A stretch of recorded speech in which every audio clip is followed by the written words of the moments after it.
Kush News, the newscast of the African diaspora.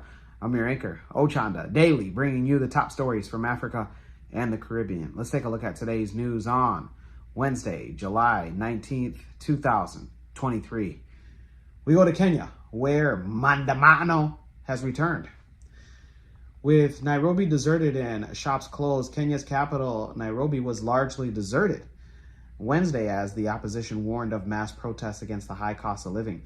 Shops remained closed and there were heavy security patrols across the city, as well as other towns in Kenya, Kisumu, Nakuru, Mombasa, Kisii, among others. This is after the government outlawed the protests called by the opposition leader Raila Odinga. This is the third to occur this month. 9 people died in violent clashes on Wednesday of last week in parts of the country as demonstrators called to protest by Odinga marched in the defiance of a government ban.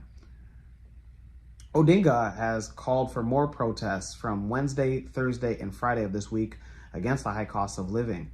Odinga, who insists last year's presidential election won by William Ruto was quote-unquote stolen, and initiated a string of rallies this year against a government he says is illegitimate and responsible for this high cost of living crisis.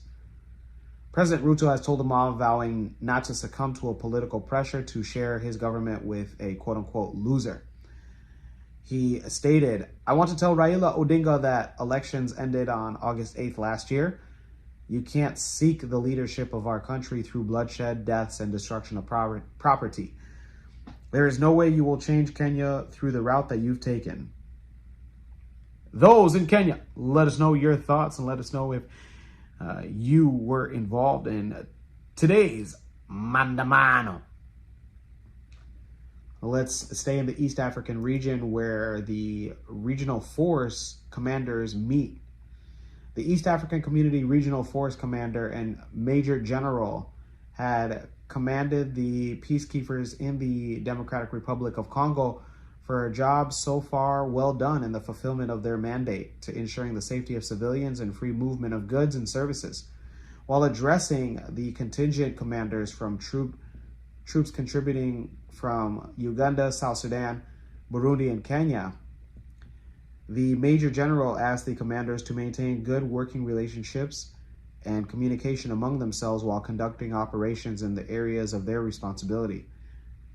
He urged the forces to conduct regular patrols and engage the community to ensure that they attain the trust and confidence of the local populace.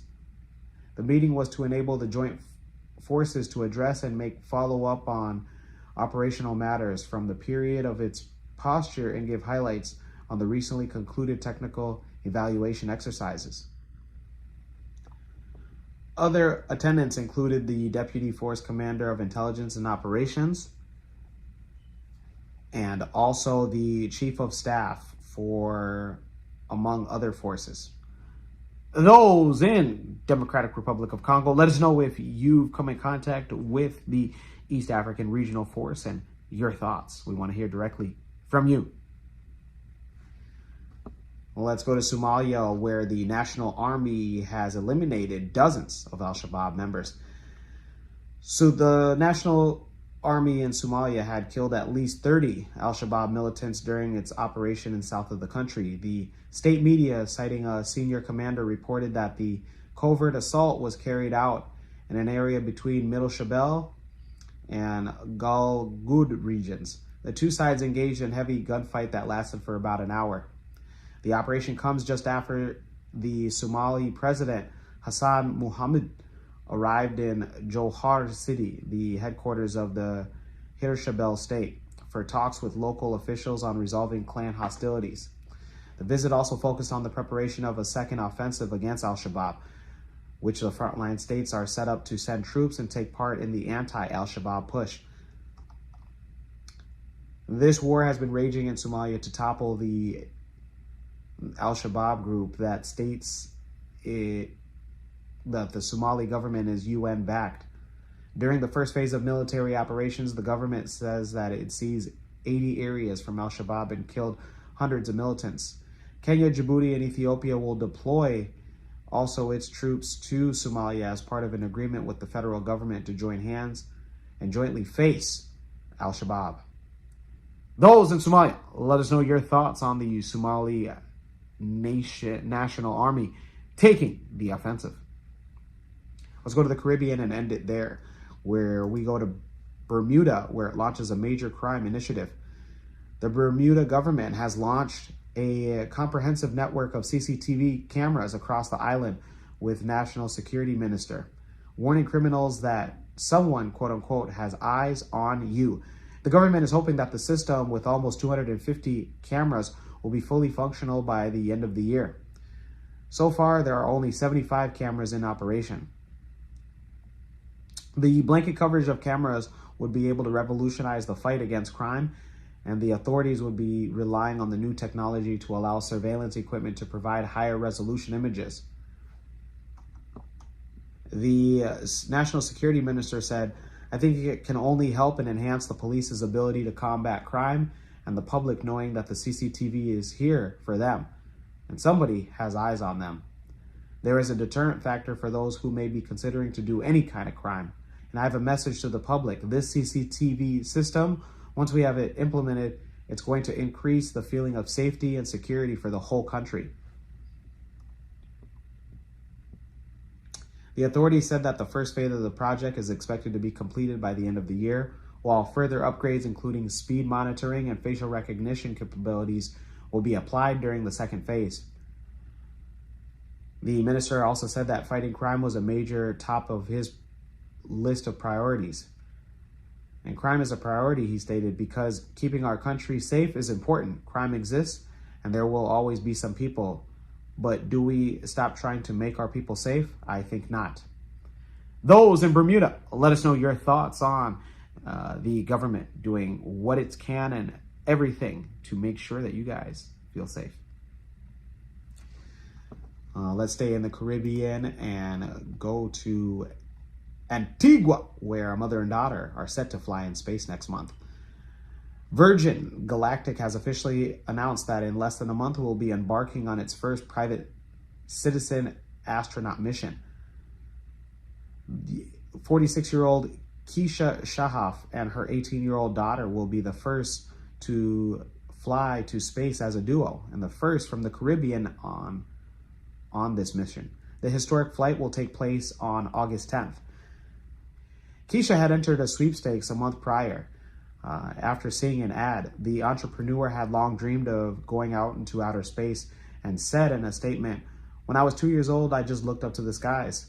And I asked myself, how could I get there? But being from the Caribbean, I didn't see something like this would be possible." The trip is also a dream come true for her 18-year-old daughter, who is currently in her second year undergrad studying philosophy and physics. She aspires to become an astrobiologist and will be a step closer. The mother-daughter team will be traveling on board on the VSS Unity, along with another individual who had competed at the Munich Games. To date, there are only 700 people that have traveled into space.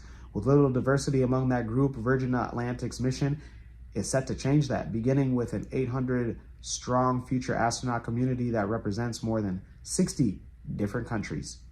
Those in Antigua, let us know your thoughts and let us know how proud you guys are to have somebody representing you guys next month to infinity and beyond. When we come back, we'll have today's African proverb of the day. Don't go anywhere. What's going on? I'm MC Cadero, and I'm here at a graduation party. Double graduation party that I was booked for. That's right, you can also book me with 15 years experience. It's www.mccadero.com. See you soon. Welcome back. Let's take a look at today's African proverb of the day, and it comes to us from Cameroon. And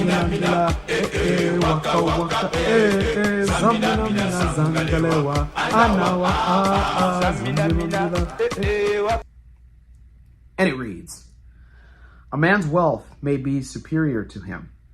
Once again, a man's wealth may be superior to him. Cameroonian proverb.